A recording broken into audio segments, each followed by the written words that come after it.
నమస్కారం. నిన్న పొద్దున్న ఈ యొక్క అల్మాస్పేట్ సెంటర్లో రెండు వర్గాల మధ్య ఇది ఒక చిన్న ఇన్సిడెంట్ జరగడం జరిగింది. అనుకోకుండా స్టోన్ పెల్టింగ్, కొంతమంది పోలీస్ సిబ్బంది అంతా గాయపడటం జరిగింది.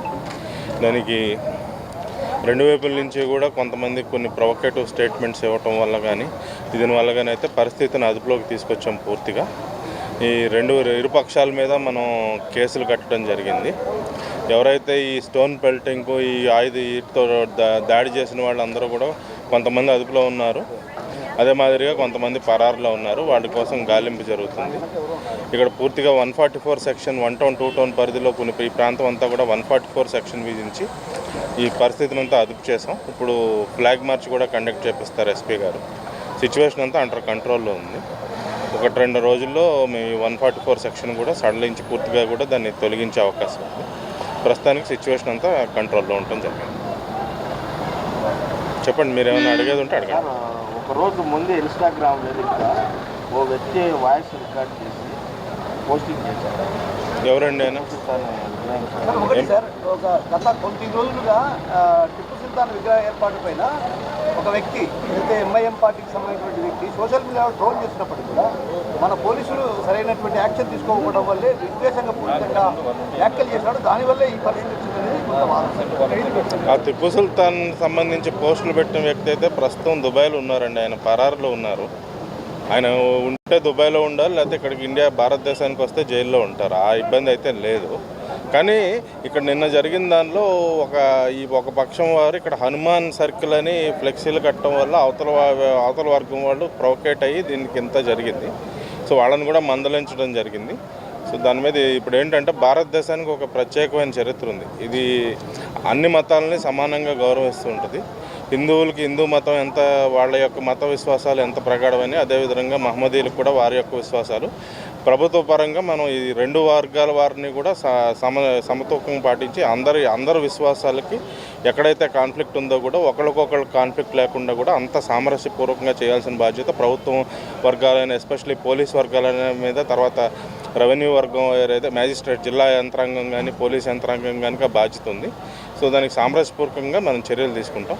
ఈ టిప్పు సుల్తాన్ ఏదైతే ఉందో ఒక వర్గం వారు కొంతమంది దాన్ని అబ్జెక్ట్ చేస్తున్నప్పుడు ఆ పేరే పెట్టాలంటాం కూడా, అది ఒకళ్ళు పెట్టాలంటాం ఒకళ్ళు కుదరదన్నారంటే దాని మీద ఇప్పుడు ఈ ప్రజాస్వామ్యంలో ఏంటంటే ఎప్పుడు మనం మధ్య మార్గంలో వెళ్ళాలి. అందరికీ ఆమోదయోగ్యమైన మార్గంలో వెళ్ళాలి తప్పితే నా దారే రహదారి అనేది కుదరదు.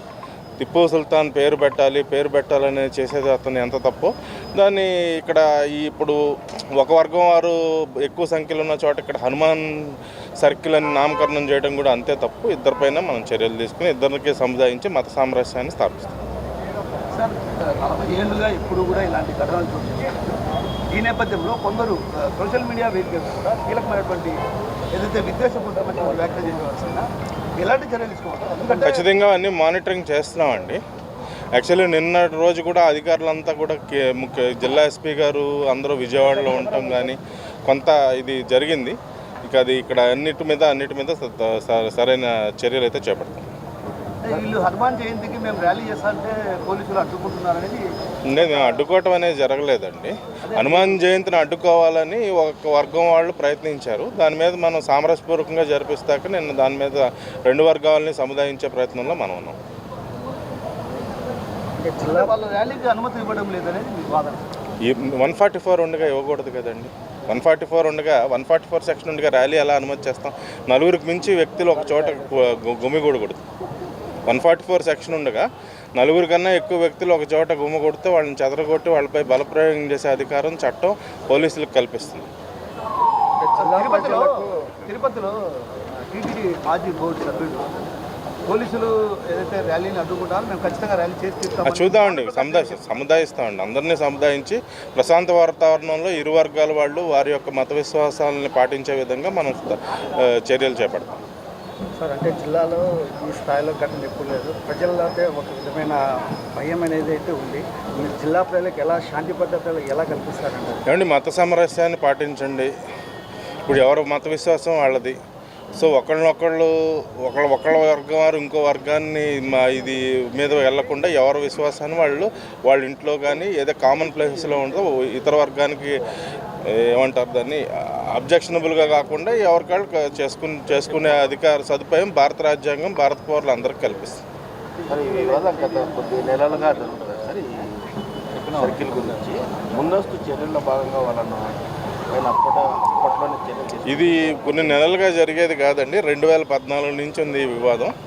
గత ఫిబ్రవరి నెలలో కొంతమంది ఉద్దేశపూర్వకంగానే రాజకీయంగా దీన్ని లబ్ధి పొందడం కోసం ఏదైతే ఈ మున్సిపల్ కౌన్సిల్ ఏదైతే ఉంటుందో చివరి నిమిషంలో దాన్ని ఆ అంశాన్ని పైకి లేవనెత్తి భవిష్యత్తులో ఎన్నుకోబడే వాళ్ళ మీదకి అధికార యంత్రాంగం మీదకి ఆ యొక్క భారాన్ని మా మీద తోసి ఉద్దేశపూర్వకంగా రాజకీయ దురుద్దేశపూర్వకంగానే అది నెట్టడం జరిగింది. దాని నుంచి కొంతమంది ఏ వర్గం వాళ్ళు దాన్ని కావాలని ఒకళ్ళు వద్దని ఒకళ్ళు ఇద్దరూ కూడా ఎవరి ప్రయత్నాలు వాళ్ళు చేస్తున్నారు.